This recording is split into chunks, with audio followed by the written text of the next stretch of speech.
யாருமே அவர் டீம்லேருந்து யாரும் அனுப்பல, அவரே எனக்கு மெசேஜ் போட்டார். எனக்கு அங்கேயே கொஞ்சம் ஒரு ஹியூமிலிட்டி வந்துருச்சு. ஒரு டேரக்டரே என்கிட்ட கேட்குறாரு. நான் யூஸ்வலாக ஏடிஸ் அனுப்புவாங்க, இல்லைன்னா ப்ரொடக்ஷனில் யாரோ கேட்பாங்க.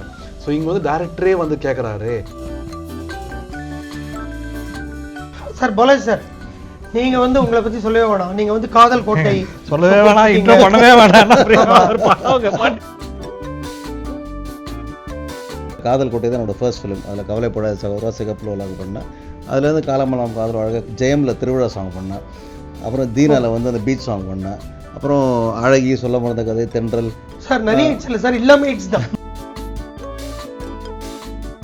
இப்போ நீங்கள் சங்கர் சார் படத்தை எடுத்தீங்கன்னா பிரம்மாண்டமாக செட்டு போட்டு ஒரு ஒரு ஒரு 1000-2000 பேர் ஆடுவாங்க.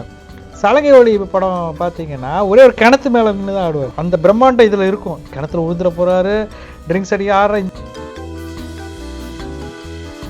இங்கே உங்களுக்கு வந்து 2 சேலஞ்சஸ் இருக்கு. ஒன்று, உங்கள் தாத்தாவும் நல்ல டான்ஸர் நாகேஷ் சாரும், உங்கள் ஃபாதரும் நல்ல டான்ஸர். நம்ம விஜய் சார், நம்ம கமல் சார், அந்த மாதிரி ஒரு கமர்ஷியல் டான்ஸ் இல்லை, இது more of a theatrical dance. ஏதாவது ஒரு ட்ரெண்ட் போயிட்டு இருக்கும். ஒரு பேய் படம் ஒரு ட்ரெண்டு, ஒரு காமெடி படம் ஒரு ட்ரெண்டு. இல்லை, இது வந்து ட்ரெண்டே நான் நினைக்கல. நம்ம என்றைக்குமே நம்ம ட்ரெண்ட் செட்டராக தான் இருக்கணும்.